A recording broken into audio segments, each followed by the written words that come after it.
أن ألق عصاك فلما رآها تهتز كأنها جان ولا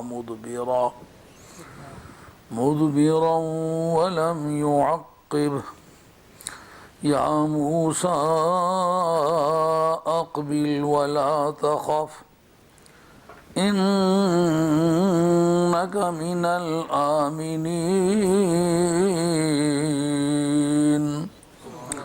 أسلك يدك في جيبك تخرج بيضاء من غير سوء واضمم إليك جناحك من الرهب فذلك برهانان من ربك إلى فرعون وملئه إنهم كانوا قوما فاسقين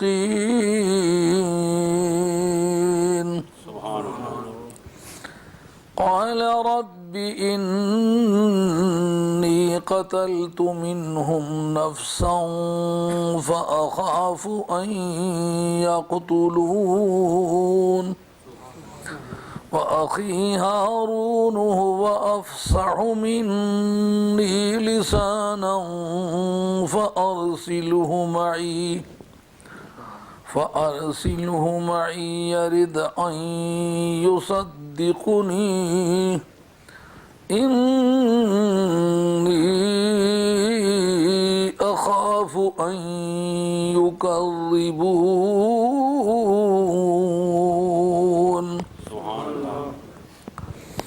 قال سنشد عضدك بأخيك ونجعل لكما سلطانا فلا يصلون إليكما بآياتنا أنتما ومن اتبعكما الغالبون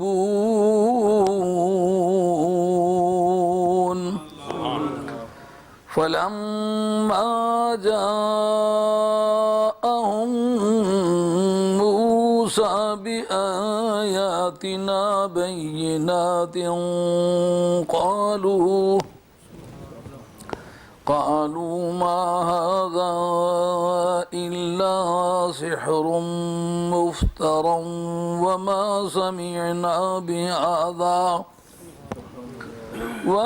سمعنا بهذا في آبائنا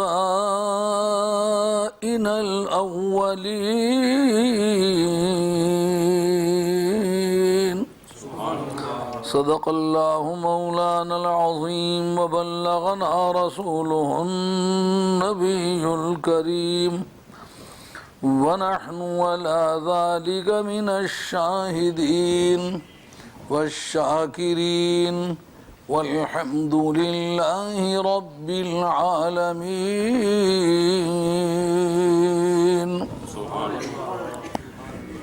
حضرت حق جل وعلا شانہ وعز اسمہ وتم برہانہ ارشاد فرماتے ہیں فلما قضا موسیٰ، جب موسیٰ علیہ السلام نے پورا فرما دیا الاجل، وقت مقرر، وسارا بأہلہ، اور اپنے اہل و عیال کو ساتھ لے کے چل دیے، تو آنس من جانب الطور نارا، تو آپ نے طور کی طرف سے ایک آگ دیکھی. قال لآلہ، آپ نے اپنے اہل و عیال سے فرمایا امکثوا، ٹھہر جاؤ. انی آنست نارا، میں نے ایک آگ دیکھی ہے. لعلی آتیکم منہا بخبر، مجھے امید ہے کہ وہاں سے میں کوئی خبر لے کے آ جاؤں گا، یعنی راستے کا کوئی عطا پتہ مجھے مل جائے گا، کیونکہ آگ خود بخود جلنے والی چیز نہیں، کسی نے جلائی ہوگی. جس نے یہاں آ کے آگ جلائی ہوگی وہ یہاں کے ماحول کا رازدار ہوگا. اس لیے مجھے امید ہے کہ میں کوئی خبر لے کے آ جاؤں گا، اور جذبتی من النار، یا کوئی آگ کا ٹکڑا، جذبہ کے معنی ہوتے ہیں جزو، یہاں مراد ہے چنگاری، آگ کا جزو کیا ہوگا؟ چنگاری، لیکن اس کا معنی چنگاری کے نہیں ہے، اس کے معنی ٹکڑا ہے، یا کوئی آگ کا ٹکڑا لے آؤں گا، یعنی آگ کی چنگاری لے آؤں گا، لعلکم تصطلون، تاکہ تم تاپ سکو، تم سینک سکو، فلما اتاہا، جس وقت اس آگ کے پاس آ پہنچے، تو نودی من شاطئ الوادی الایمن فی البقعۃ المبارکۃ من الشجرۃ ان یا موسیٰ انی انا اللہ رب العالمین۔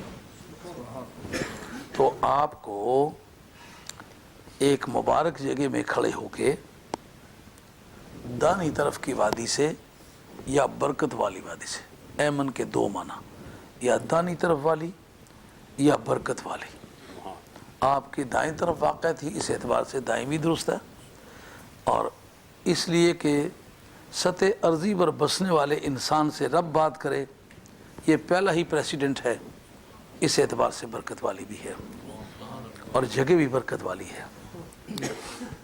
درخت سے یہ آواز آئی کہ اے موسیٰ، میں اللہ ہوں، میں جہانوں کا پالنے والا ہوں۔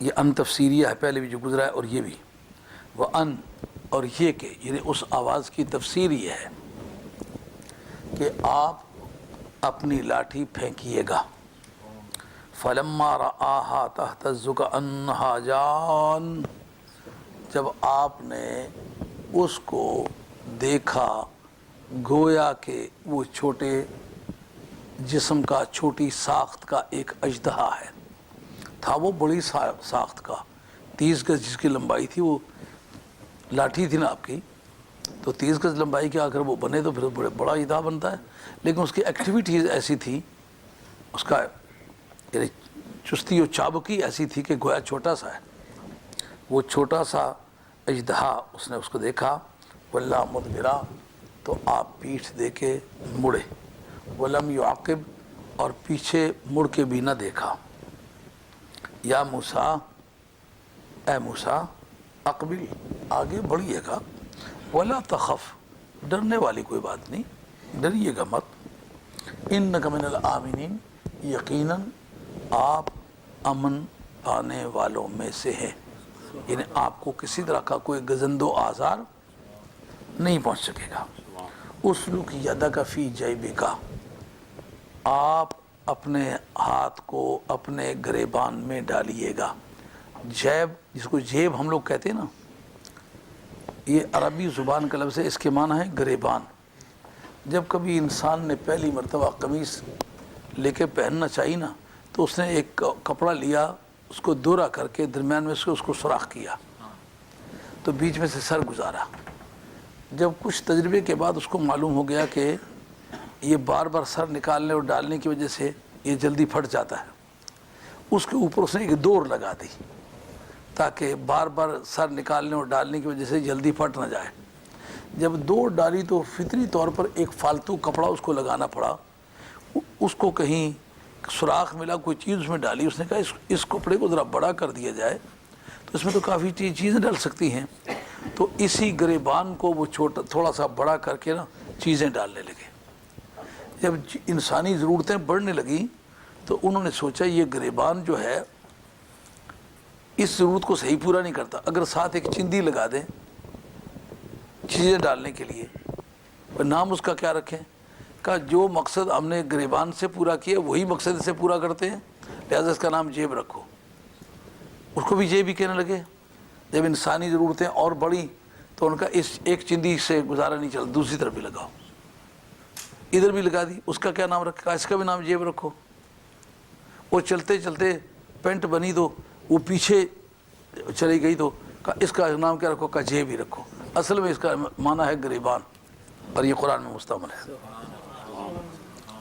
آپ اپنا ہاتھ گریبان میں ڈالیں، تخرج بیضاء، یہ جواب امر ہونے کی وجہ سے مجزوم ہے کہ وہ نکلے گا، درآں حال کے وہ سفید ہوگا، بغیر کسی بیماری اور بغیر کسی آزار کے، یعنی بطور کوالٹی کے اس کے اندر چمک پائی جائے گی، عیب کے طور پر کوئی چمک نہیں پائی جائے گی۔ وَضْمُمْ إِلَيْكَ جَنَاحَكَ، آپ اپنے بازوؤں کو اپنے ساتھ ملائیں۔ جناح اصل میں کہتے ہیں پروں کو، تو جس سے پرندے کے پر ہوتے ہیں نا، اس کے سے ان بازوؤں پہ پر اگے ہوئے ہوتے ہیں، تو بندے کے لیے بھی یہ پر ہیں۔ آپ نے کبھی دیکھا ہوگا کہ بندہ جب دوڑتا ہے تو اس طرح بازو ہلاتا ہے، اگر بندے کے بازو باندھ دیے جائیں تو وہ سپیڈ نہیں رہتی، یہ اس کے بھی ونگس ہی ہیں۔ تو آپ اپنے بازوؤں کو خوف سے بچنے کے لیے اپنے بدن سے ملا لیجئے۔ فضانے کا برہانانے، یہ دو آپ کے پاس دلیلیں ہیں، مر رب کا، آپ کے رب کی طرف سے۔ کس کے مقابلے میں؟ الا فرعون و ملئہ، فرعون اور اس کی پوری پارلیمنٹ کے مقابلے میں آپ کے پاس یہ دو ثبوت ہیں جو آپ کی سچائی کی ضمانت دیں گے۔ انہم کانوا قوما فاسقین، اس میں کوئی شک نہیں کہ وہ بڑی نافرمان قوم تھی، بڑے سرکش، بندے کو تو بندہ ہی نہیں سمجھتے تھے، اقتدار میں تھے، مزاحم تھا کوئی نہیں، خوف زوال نہیں تھا، تو ون پارٹی سسٹم کے طور پر ٹوٹلیٹیرین کوئی مقابلے میں نہ ہو تو آدمی کا دماغ خراب ہونے لگتا ہے۔ ملک میں اس کا دعوے داری کوئی نہیں تھا، بڑی نافرمان قوم تھی۔ قال رب انی قتل، جس پروردگار عالم نے یہ پورا پروگرام بتا دیا کہ اس طریقے سے کرو اور یہ نتائج نکلیں گے، اور ان کو لے کے فرعون اور اس کی پارلیمنٹ کے مقابلے میں چلے جاؤ، تو آپ نے اللہ کی بارگاہ میں عرض گزرانی کہ مالک قتلت منہم نفسا، میں نے ان کا ایک بندہ مارا ہوا ہے، فاخاف ان یقتلون، مجھے اس بات کا ڈر ہے کہ وہ مجھے مار ڈالیں گے، یعنی جو ان کا پریویلنٹ لا ہے اس کی روشنی میں میں لائبل ٹو بی کلڈ ہوں، میں مستوجب قتل ہوں، مجھے اس وجہ سے ان کی کرمنالوجی اور پینالوجی کے تحت علم جرائم اور علم عقوبات کے تقاضوں کو مد نظر رکھتے ہوئے مجھے قتل کر ڈالیں گے، یا کوئی خاندان کا بندہ ہوگا ریٹیلیشن کے طور پر وہ مجھے مار ڈالے گا۔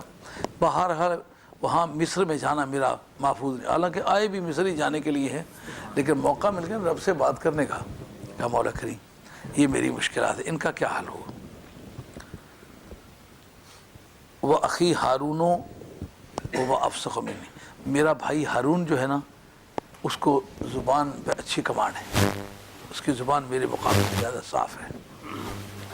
فارسلوا معی ردعا، بطور اسسٹنٹ کے، بطور مددگار کے اس کو میرے ساتھ بھیج دے۔ یصدقنی، جو میری تصدیق کرے گا، انی اخاف ان یکذبون، مجھے اس بات کا ڈر ہے کہ یہ قوم مجھے جھٹلائے گی اور جھوٹا کہنے میں کوئی تاخیر نہیں کرے گی۔ قال، پروردگار نے جواب میں ارشاد فرمایا، سنشد عضدک باخیک، ہم ان قریب تمہارے بھائی کے ذریعے سے تمہارے بازو کو مضبوط کر دیں گے۔ جو بھائیوں کو لوگ بازو کہتے چلے آئے وہ یہ محاورہ ہے، تمہارے بھائی کے ذریعے سے تمہارے بازو کو مضبوط کر دیں گے۔ وَنَجْعَلُ لَكُمَا سُلْطَانًا، اور تم دونوں کو غلبہ عطا فرمائیں گے۔ وہ پوری قوم ہے، تم صرف دو ہو، مگر جس کو میں غلبہ عطا کروں وہ 2 اور 200 کا کوئی فرق نہیں ہوتا۔ فَلَا يَصِلُونَ إِلَيْكُمَا بِآيَاتِنَا، ہماری آیاتوں کی برکت کی وجہ سے وہ تم تک نہیں پہنچ سکیں گے۔ یہ جگہ معانقہ ہے علم قرات کی روح سے، جو پنکچویشن ہے نا، پنکچویشن آف دا ہولی قرآن، وہ بڑی سینسٹیو ہے۔ یہاں معانقہ لکھا ہوا ہے، معانقہ میں ٹو امبریس، گلے لگا کے ملنا، یہ ان کی اپنی ٹرمینالوجی ہے۔ اس کا معنی یہ ہوتا ہے کہ اس کو پہلے کے ساتھ بھی ملا کے آپ پڑھ کے بعد میں وقف کر سکتے ہیں، یا اس سے پہلے وقف کر کے اس کلمے کو بعد والے کلمات کے ساتھ بھی ملا سکتے ہیں۔ انہیں 2 طریقے سے آپ سٹاپ کر سکتے ہیں۔ اس کے پہلے سٹاپ نہ کریں، اس کلمے کو گزرے ہوئے کلمات کے ساتھ ملا کے پڑھیں تو بھی معنی فٹ ہوں گے، یا ایسا کریں اس سے پہلے آپ سٹاپ کر لیں، رک جائیں، اس کو بعد میں آنے والے کلمات کے ساتھ ملا کے پڑھیں، پھر بھی معنی فٹ ہوں گے۔ ذرا قدرت کلامی دیکھیے، نہیں تو وقف بیجا کیا جائے تو معنی بدل جاتے ہیں۔ جیسا کوئی کہتا ہے اٹھو مت بیٹھو، اب اس کے کیا معنی ہوں گے؟ اٹھنے کو حکم دیا ہے، بیٹھنے کی معنی کی ہے، اب مت پر وقف کرو، اٹھو مت بیٹھو، اٹھو مت بیٹھو۔ اب یہ اٹھنے کی ممانعت ہے، بیٹھنے کو حکم ہے، صرف وقف بدلا ہے، آپ نے سٹاپ اور جگہ کیا ہے، معنی بدل گئے ہیں۔ کہ اس کے اندر یہ کمال ہے، کمال قدرت ہے، لینگویج کی کمانڈ ہے، اس کو پہلے کے ساتھ ملا کے پڑھیں تو بھی معنی فٹ ہے، اس سے پہلے وقف کر لیں، اس کو بعد کے ساتھ ملا کے پڑھیں تو بھی معنی فٹ ہے۔ ابھی میں آپ کے سامنے اس کو پڑھتا ہوں۔ فَلَا يَصِلُونَ إِلَيْكُمَا بِآيَاتِنَا، ہماری آیاتوں کی وجہ سے وہ تمہارے تک نہیں پہنچ سکیں گے۔ ہماری آیتیں جو تمہارے پاس ہیں نا، ان کی برکت ہے، ان کی برکتوں کی وجہ سے فرعون اور فرعون کی قوم تمہارے تک نہیں پہنچ سکیں گے۔ یہ جو تعویذات وغیرہ کراتے ہیں اس کی یہ سند ہے کہ کلمات کی برکت سے قریب نہیں آئے۔ یہ اللہ تعالیٰ نے فرمایا ہے یہ ہماری ان آیاتوں کی برکت سے تمہارے تک نہیں پہنچ سکے، یہ ہم نے پہلے وقف نہیں کیا، پھر آیاتنا کے بعد وقف کیا۔ اب ایسا کرتے ہیں فَلَا يَصِلُونَ إِلَيْكُمَا پر وقف کر لیتے ہیں، بِآیاتنا کو بعد کے ساتھ ملا کے پڑھتے ہیں۔ اب اس کے معنی کیا ہوں گے؟ بِآیاتنا أَنْتُمَا وَمَنِ اتَّبَعَكُمُ الْغَالِبُونَ، ہماری آیاتوں کی برکت کی وجہ سے تم دونوں اور جو تمہاری پیروی کرنے والے ہیں وہ غالب رہیں گے۔ دونوں طرح معنی فٹ ہے نا؟ پہلے کے ساتھ ملاؤ تو یہ معنی ہماری آیاتوں کی برکت کی وجہ سے وہ تمہارے تک پہنچ ہی نہیں سکیں گے۔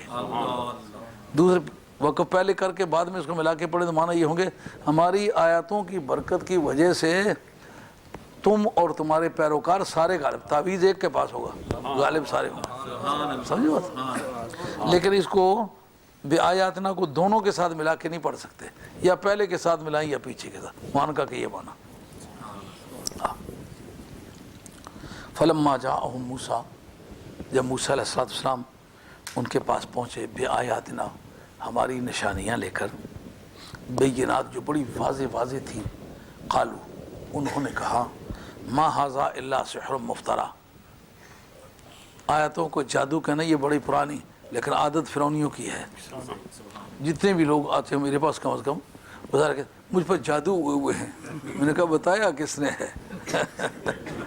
تو پتہ چلا سب وہ گمراہ قسم کے لوگ ہیں جو سب کو یہ شک ڈال دیں ہر ایک پر جادو ہوئے ہیں۔ حالانکہ جادو بھی ایک علم ہے، میں بعد میں اس پر گفتگو کرنے والا ہوں، اور وہ علماء ربانی پر واجب علی الکفایہ ہے۔ علماء میں سے کوئی آدمی ضرور ایسا ہونا چاہیے، پیران طریقت میں، علماء میں، جو جادو کو جانے۔ حالانکہ جادو کفریات میں سے ہے، کفریات کا جاننا کیوں واجب ہے؟ کہا کسی کفر کا جاننا کفر نہیں ہے، کفر کا کرنا کفر ہے۔ شرک کا جاننا شرک نہیں ہے، شرک کا کرنا شرک ہے۔ گناہ کو جاننا گناہ نہیں ہے، گناہ کو کرنا گناہ ہے۔ شرک کو جاننا واجب ہے، شرک کا کرنا شرک ہے۔ اس طرح جادو کا جاننا کار ثواب ہے، تاکہ مسلمانوں کو کوئی آزار پہنچے، کوئی عالم باطل جادو کے ذریعے سے مسلمانوں کے عقائد کو تباہ کرنے لگے، ان کی معیشت کو، ان کی اکانومی کو، ان کی ڈیفنس کو، ان کی ریجمنٹل پاور کو، ان کی تمام اٹامک انرجی کو اگر جادو کے ذریعے سے ناکارہ کرنا چاہیں تو اگر مذہبی پیشواؤں میں جادو جانتے کوئی نہیں، توڑ کون کرے گا؟ اس لیے یہ واجب علی الکفایہ، وہ جادو جس کے اندر کفریہ کلمات ہے وہ کرنا حرام ہے، کفریات میں سے ہے، کرنے کی اجازت نہیں، توڑنا واجب ہے۔ لیکن یہ کہ انہوں نے نشانیاں کس کی دیکھی؟ موسیٰ علیہ السلام کی۔ الزام کیا دیا؟ جادو ہے، کہ یہ من گھڑت جادو ہے۔ وما سمعنا بہذا فی آبائنا الاولین، اور ہم نے اپنے گزرے ہوئے باپ داداؤں کی تاریخ زندگی میں اس طرح کی کوئی بات نہیں سنی۔ اندازہ ذرا کریں، ذات کی پدی اور پرواز بازوں والی، کیا تمہارا تجربہ جہالت کے امام ہو تو اپنے ان باپ داداؤں کا حوالہ پیش کرتے ہوئے جن کا نام ہی جہالت ہے. یہ ان آیات طیبات کا تحت اللفظ ترجمہ ہے جو میں نے آپ حضرات کی خدمت عالیہ میں جیسا میری حقیر سمجھ میں آ سکا ہے میں نے پیش کیا. اب یہ بات چل رہی ہے، اس پر میں نے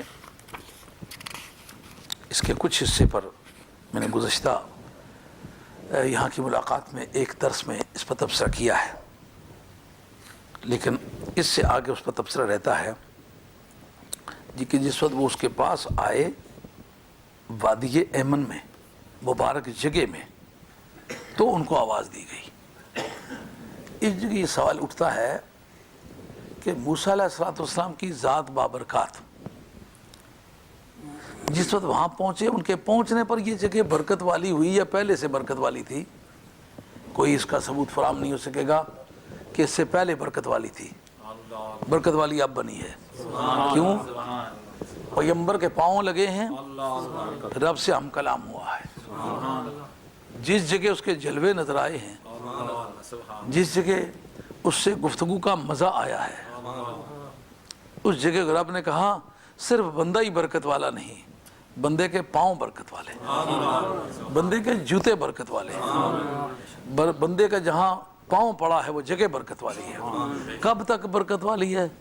قیامت آ جائے گی پر اس کی برکت سلامت رہے. گردش ایام اس کی برکت کا کچھ نہیں بگاڑے. ہزاروں فرعون پہلے اگر گزر چکے ہیں، ان کی نحوست کا اس پر کوئی اثر نہیں ہوگا. ہزاروں بدعمل اس کے بعد اگر آئیں گے تو ان کی بدعملی کا اس پر کوئی اثر نہیں ہوگا. اچھی جگہ میں اگر کوئی برا کام کرنا شروع بھی کر دیا جائے تو برائی برائی ہوتی ہے، اچھائی اچھائی ہوتی ہے.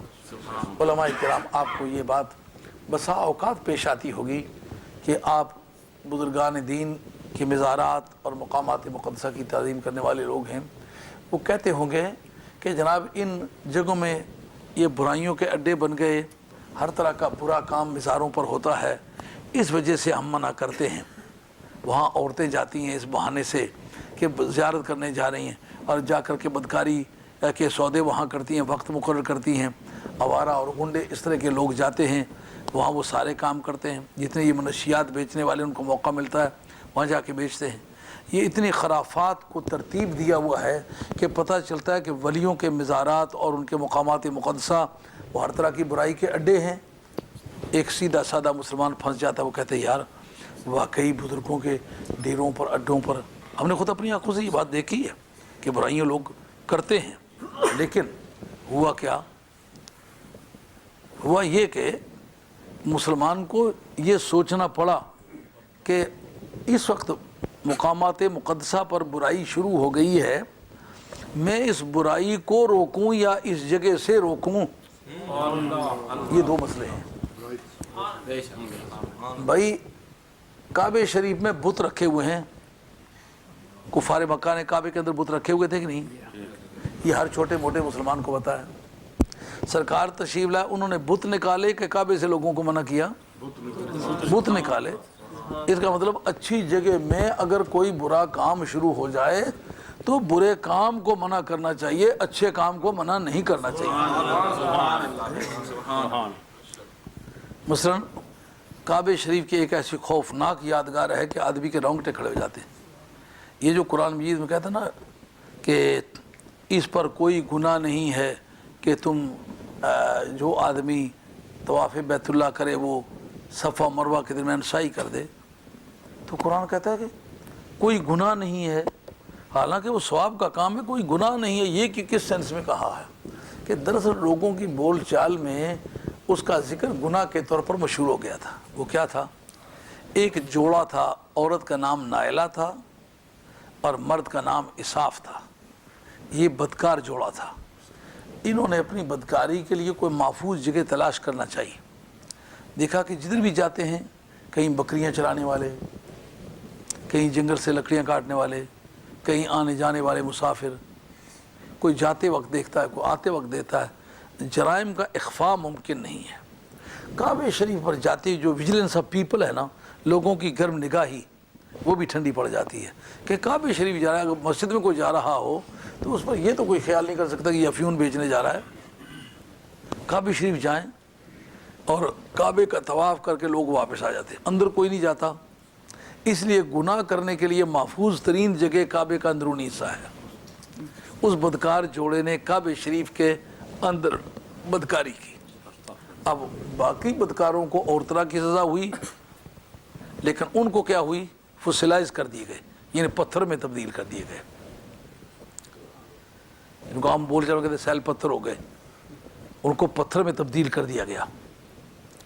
اب جس وقت پتھر میں تبدیل کر دیا گیا تو پھر کیا ہوا کہ اس وقت کے لوگوں نے ان دونوں سے عبرت حاصل کرنے کے لیے ایک کا وہ بت جو تھا صفا پہ رکھ دیا، دوسرا مروہ پہ رکھ دیا، تاکہ لوگ آئیں جائیں اور دیکھیں کہ مقامات مقدسہ کا استعمال اس طرح ناجائز طور پر جو کیا جائے تو گناہ ہوتا ہے، لیکن جو اس گناہ کی سیویرٹی بڑھتی جائے تو اس کی سزا کی سیویرٹی بڑھتی جاتی ہے۔ جو گناہ زیادہ سیریس اور سنگین ہوتا جائے تو پھر اس کی سزا زیادہ سنگین ہوتی جاتی ہے۔ جو بدکاری کی سزا تھی وہ الگ تھی، لیکن کعبہ شریف جو سب سے زیادہ مقدس جگہ تھی اس وقت کے اعتبار سے، اب تو سرکار کی قبر شریف کعبے سے مقدس ہے۔ ہاں، یہ متفقہ مسئلہ ہے سنیوں وہابیوں سب کا کہ نبی پاک علیہ السلام کی قبر شریف کی جو مٹی سرکار کی باڈی سے لگتی ہے اس کا درجہ کعبہ شریف سے بھی افضل ہے، بیت المقدس سے بھی افضل ہے، لوح سے بھی افضل ہے، قلم سے بھی افضل ہے، عرش الہی سے بھی افضل ہے۔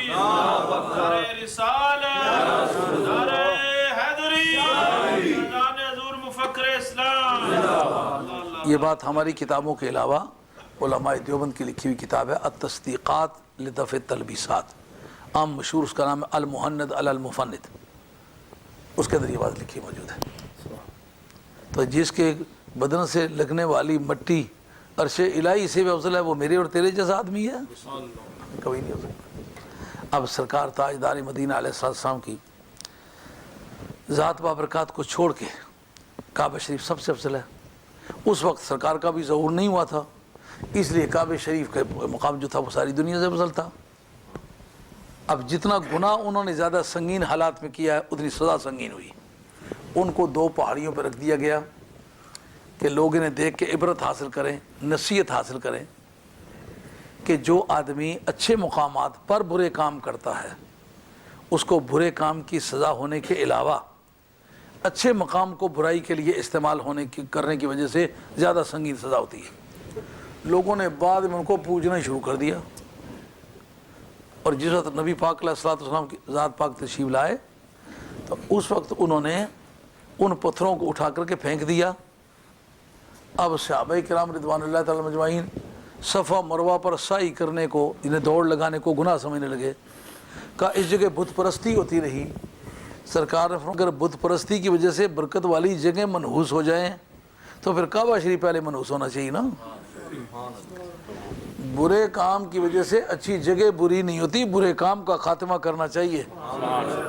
جس طرح تم نے کعبے کو بتوں سے پاک کر کے کعبے کے تقدس کو بحال کیا ہے اور کعبے کی وہ پرانی برکتیں جو ہیں اس کو سمجھتے ہیں برقرار ہیں، اسی طرح صفا مروہ کی برکتیں جو حضرت سیدہ حاجرہ کے مقدس پاؤں کی وجہ سے مارز وجود میں آئی تھیں وہ قیامت کی گرمی تک سلامت رہیں گی۔ نعرہ تکبیر، نعرہ رسالت، نعرہ حیدری، نعرہ غوثیہ۔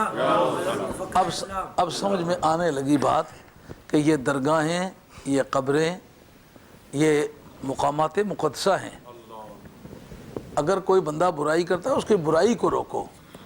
اگر کہتے وہ جی کون اس بات پہ جھنجٹ میں پڑے کہ وہ وہاں منع ہی کر دیا جائے، میں کہتا ہوں اگر کوئی آدمی کہتا ہے کہ میں قرآن مجید پڑھوں گا لیکن ساتھ سرنگی نہ بجے، ساتھ ہارمونیم نہ بجے، ساتھ جھانجھ نہ بجے، جس کو چھینے پنجابی میں کہتے ہیں اس کو اردو میں جھانجھ کہتے ہیں، جھانجھ نہ بجے، چکچکی جب تک نہ بجے ساتھ، یا کھڑتالا جس کی آنر پنجابی اس کو اردو میں چکچکی کہتے ہیں، جب تک چکچکی نہ بجے میں قرآن مجید نہیں پڑھ سکتا۔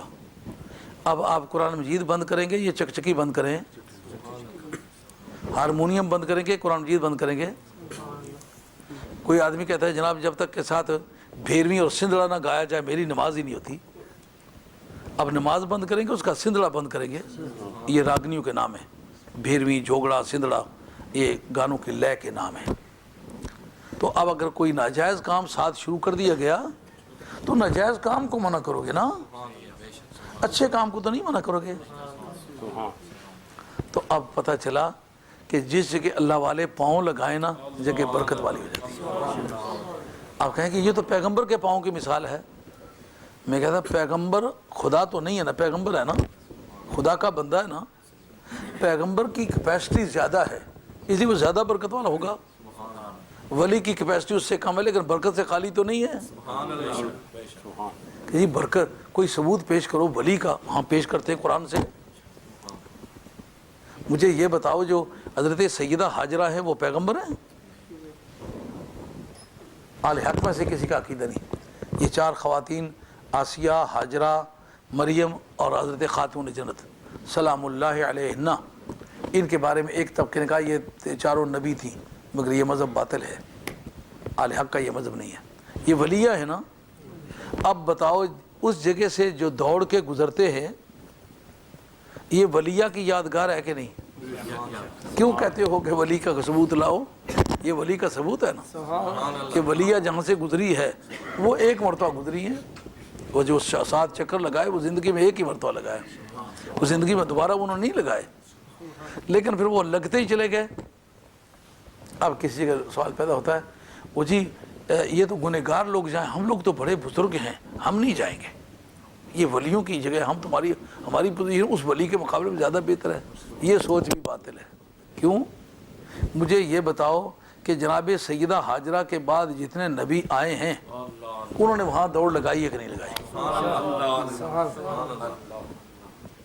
اے ہم نشیب و کوچا یہ عشق حجاز ہے, معبود جس گلی میں غلام ایاز ہے. یہ دوستی کی درگاہ بھی بڑی درگاہ ہے. رب کہتا ہے میرے ساتھ جس کی یاری ہے اس کو حقیر سمجھتے ہو؟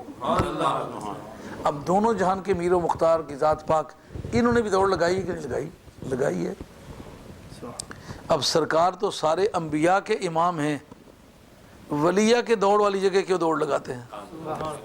کیا پیار کی دائیں ہیں مالکوں کی, وہ جو فیصلے کرے ماننے پڑتے ہیں. تو خدا سے یاری بھی بڑی چیز ہے دوستو. رب سے لو لگا کے دیکھو, اتنی قیمتی چیز ہے, اتنی لذت والی چیز ہے. کیا بادشاہی اور کیا گدائی. کسی درویش کی درگاہ پہ کوئی حاضر ہوا, سکندر کل روئے زمین کا بادشاہ ہے. کہتا ہے درویش جانتے ہو میں کون ہوں؟ ان کا میں تو نہیں جانتا. ان کا میں کل روئے زمین کا جو بادشاہ جس کو کہتے ہیں سکندر, میں وہ ہوں. تو کس لیے آئے ہو؟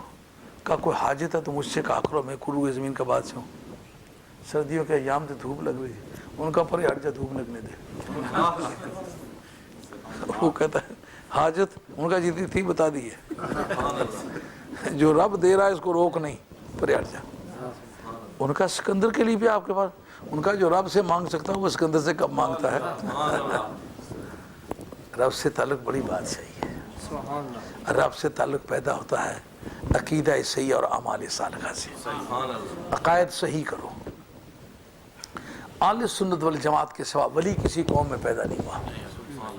نہ کبھی شیعہ میں کوئی ولی پیدا ہوا ہے, نہ رافضیوں میں کبھی ولی پیدا ہوا ہے, نہ وہابیوں میں کبھی کوئی ولی پیدا ہوا ہے, نہ جہمیہ میں, نہ درہمیہ میں, نہ کلابیہ میں, نہ جریریہ میں, نہ داودیہ میں, نہ ظاہریہ میں, نہ جاہزیہ میں. یہ جتنے بھی مذاہب اسلام کے دعوے دار ہیں نا, کسی میں کوئی ولی نہیں پیدا ہوا. کیوں؟ کہ علم ذریعہ ہدایت ہے, بذات خود ہدایت نہیں. اگر بذات خود ہدایت ہوتا تو جس دن شیطان کافر ہوا تھا نا, اس تاریخ علم اس کے پاس نہیں رہنا چاہیے تھا. اگر کافر ہو جانے کے بعد بھی اس کے پاس علم بدستور رہا تو معلومہ علم میں اور کفر میں کوئی ٹکراؤ نہیں. علم کافر کے پاس ہو سکتا ہے, کافر عالم ہو سکتا ہے.